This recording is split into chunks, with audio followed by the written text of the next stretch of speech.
السلام علیکم ورحمۃ اللہ وبرکاتہ۔ بسم اللہ الرحمن الرحیم۔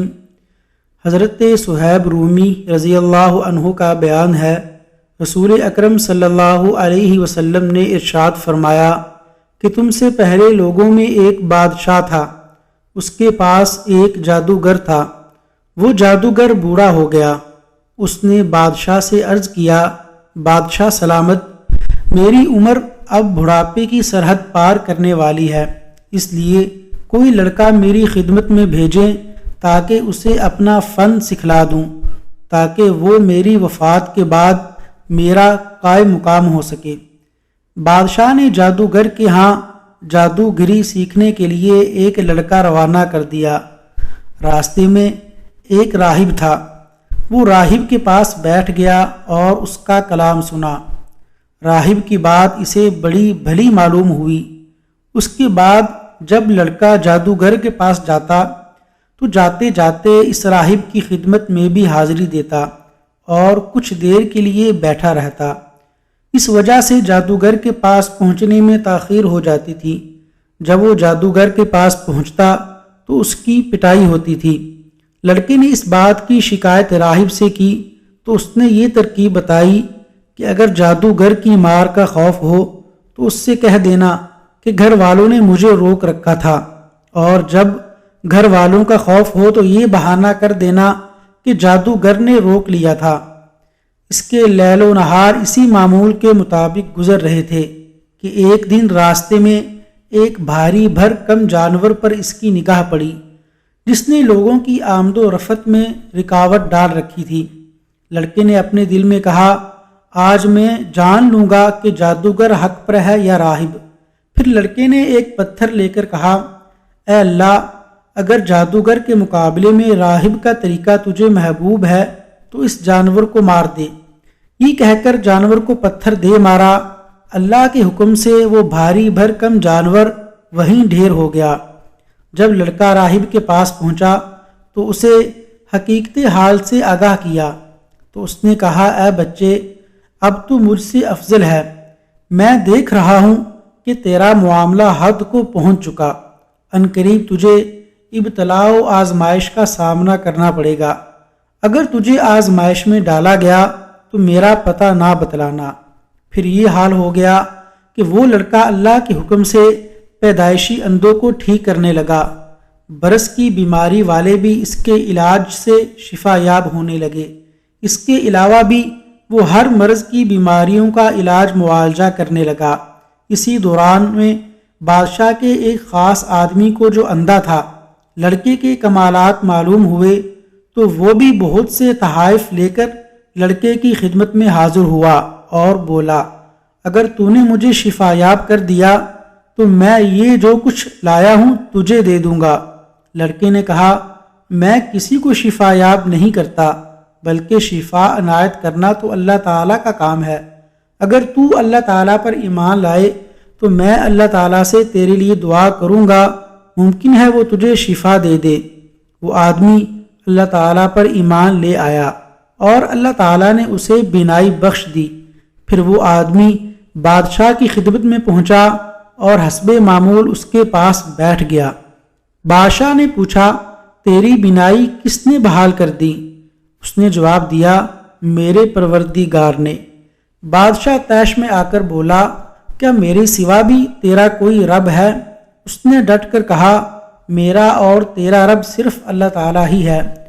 یہ سن کر بادشاہ بڑک اٹھا اور اس آدمی کو مسلسل دردناک سزائیں دیتا رہا، یہاں تک کہ اس نے عاجز آ کر لڑکے کا پتہ بتا دیا۔ اب بادشاہ نے اس لڑکے کو بلوا بھیجا۔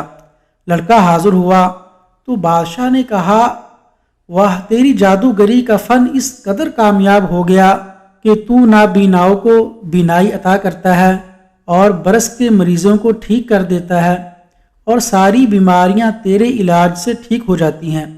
لڑکے نے کہا، بادشاہ سلامت، میں اپنی طرف سے کسی کو شفا نہیں دیتا، بلکہ اللہ تعالیٰ ہی مریضوں کو شفا یاب فرماتا ہے۔ چنانچہ بادشاہ نے اسے بھی قید کر دیا اور طرح طرح کی سزائیں دینی شروع کر دیں، یہاں تک کہ لڑکے نے راہب کا پتہ بتا دیا۔ راہب کو پکڑ کر لایا گیا اور اسے اپنے دین سے منحرف ہونے کا حکم دیا گیا، لیکن اس نے صاف انکار کر دیا گیا۔ اس کے لیے ایک آرا لایا گیا اور راہب کی سر کی مانگ پر رکھ کر چلا دیا گیا، جس سے اس کے جسم کے 2 ٹکڑے ہو گئے۔ پھر بادشاہ کا وہ خاص آدمی لایا گیا جسے بینائی مل گئی تھی، اسے بھی اپنا دین چھوڑنے کو کہا گیا، لیکن اس نے بھی انکار کر دیا۔ چنانچہ اس کی مانگ پر بھی آرا چلا دیا گیا، جس سے اس کا وجود کٹ کر 2 حصوں میں تقسیم ہو گیا۔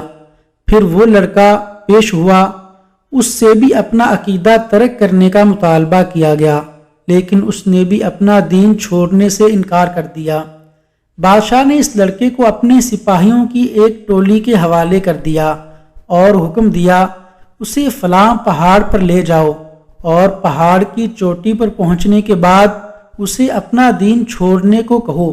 اگر یہ اپنا دین ترک کر دے تو ٹھیک ہے، ورنہ وہیں سے اسے دھکا دے دینا۔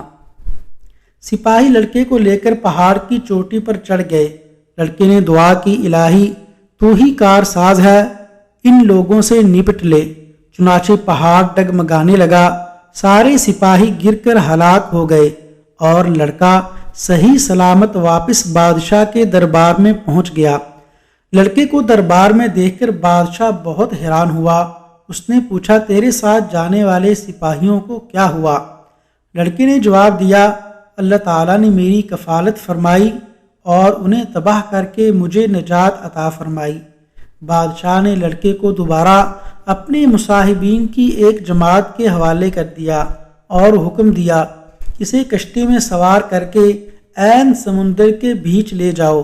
اگر یہ اپنے دین سے باز آ جائے تو ٹھیک، ورنہ اسے سمندر میں غرق کر دو۔ یہ جماعت جب لڑکے کو لے کر سمندر پہنچی تو لڑکے نے دعا کی، الہی تو ہی بے نواؤں کا سہارا ہے، میری طرف سے ان سے نبٹ لے۔ یہ دعا کرنا تھی کہ کشتی الٹ گئی اور بادشاہ کے حواریوں کی پوری جماعت ڈوب گئی، مگر لڑکا بادشاہ کے دربار میں صحیح سلامت پہنچ گیا۔ بادشاہ نے چونک کر لڑکے سے پوچھا، تیرے ساتھ گئی جماعت کا کیا ہوا؟ لڑکے نے جواب دیا، اللہ تعالیٰ نے میری طرف سے ان سے نمٹ لیا۔ پھر لڑکے نے بادشاہ سے کہا، اے بادشاہ، تو اگر مجھے قتل کرنا چاہتا ہے تو اس کا ایک ہی راستہ ہے۔ بادشاہ نے پوچھا، وہ کیا ہے؟ لڑکے نے بتایا، لوگوں کو ایک کھلے میدان میں جمع کرو، کھجور کے تنے پر مجھے سولی پر لٹکا دو، پھر میرے ترکش میں سے ایک تیر کھینچ لو اور اسے کمان کے بیچ میں رکھ کر یوں کہو، بسم اللہ رب الغلام، اس لڑکے کے رب اللہ کے نام سے تیر چلاتا ہوں، پھر مجھے نشانہ بناؤ۔ جب ایسا کرو گے تو مجھے قتل کرنے میں کامیاب ہو جاؤ گے۔